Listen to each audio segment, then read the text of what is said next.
is also brought to you by the Department of Homeland Security, and they have asked me to bring for you this message. This is for immediate release. It has been confirmed that Al-Qaeda, even though living in the mountains of Afghanistan and hunted by the most technologically and morally superior military force the world has ever known, has managed to do what Western scientists have been trying to do for many years, and that is genetically splice different animals together for the purpose of combat, leading to world domination. You are therefore hereby commanded to increase your level of fear, distrust of strangers, and acceptance of government control to the highest possible level. Using a high school level basic chemistry set smuggled in from Pakistan, ironically provided by impoverished Pakistani students by the American Peace Corps, a coffee grinder from those French bastards, an easy bake oven stolen from our patriotic and recently absolved friends at Hasbro, extensive stockpiles of yellow cake uranium, and a seemingly limitless supply of death-to-freedominium, a previously unknown compound. They have managed to mutate one of the most terrifying of all creature combinations, one which our scientists were too responsible to even try to create, because we are beneficent and good. You are therefore commanded to increase your level of anger at the unknown, hatred for those who are different, and prepare to kill those who do not also blindly follow orders. As Stephen Colbert can attest, the bear is one of the most dangerous and untrustworthy of animals, weighing up to 3,000 pounds and with claws like scythes and fangs like daggers. Our enemies have spliced the genes of one such creature with the one animal which was guaranteed to affect our hearts, the eagle. Yes, our enemies have created an army of beargles. These unnatural beasts were created with the cells from the tortured paws of ex-Soviet circus bears and precious genetic material stolen from the egg of an endangered American freedom eagle.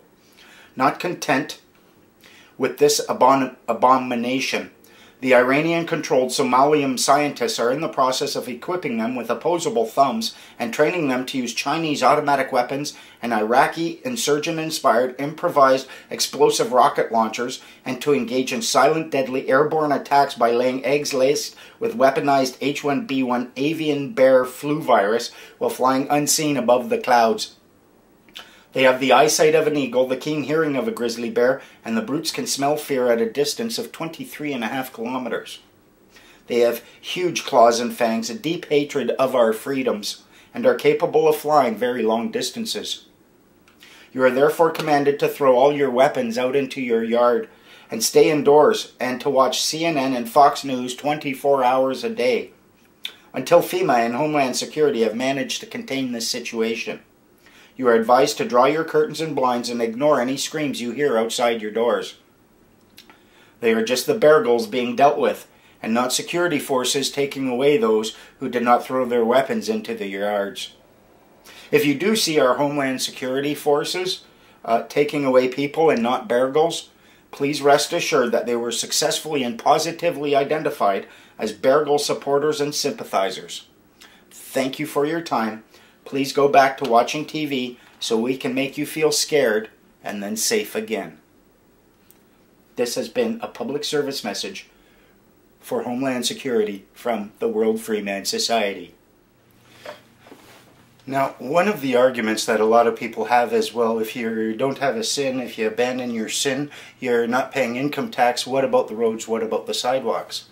The fact is, however, these things existed before a sin, and it's not required in order for you to access those. The things, the benefits that you get with a sin, or what they call a benefit, welfare, employment insurance, Canada pension plan, you'll have an account with the Canada Revenue Agency, and we all know how much fun they are to deal with, and you'll have access to, you can get a government job.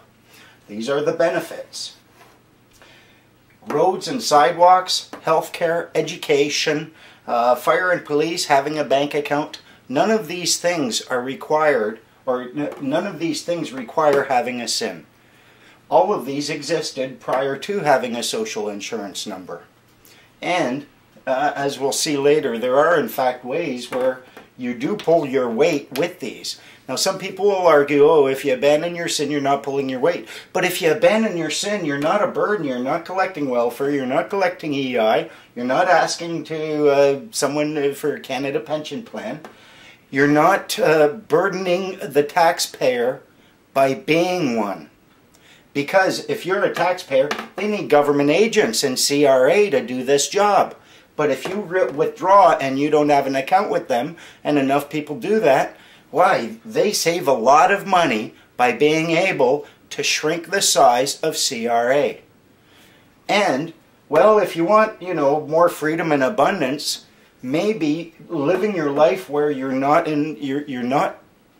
you know, doing a government job. If we want less government, we need less people doing government jobs.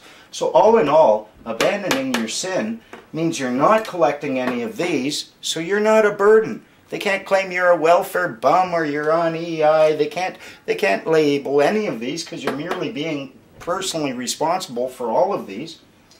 And yet, at the same time, you can also claim and use the roads, sidewalks, healthcare, education, fire, police, and bank accounts because those are paid for in far different ways. Social insurance number pays for this. If you're willing to say no to this, you can get rid of your social insurance number and you can still access this. And if anyone tries saying because you don't have a social insurance number, you're a burden on the roads, the healthcare, the education, the fire, police, or, you know, the social network itself, tell them to go take a hike. You're less of a burden because you're not seeking any of these. And because you're not seeking any of these, the bureaucracy, the growing parasitic bureaucracy, we can shrink that because you're being responsible for yourself. And you're making a community within which you can be responsible for others within the capacity that you've been blessed with. So if people try telling you you need a sin in order to pay for the roads and the healthcare, they're full of shit. You need it for welfare. Tell them, yeah, I don't need your welfare. They don't like it. A lot of people who will support the idea of a sin without ever even looking at the concept of how it creates the obligations within this, without here, and without ever realizing that that sin makes you a government employee, they will be the most vocal ones to defend it and to lambaste you for not having one. Now, they'll say it's obligatory, but how do you get one? You have to apply. You have to submit, you have to apply. We would have such a good country if we had never been tricked into submitting and applying to our public servants.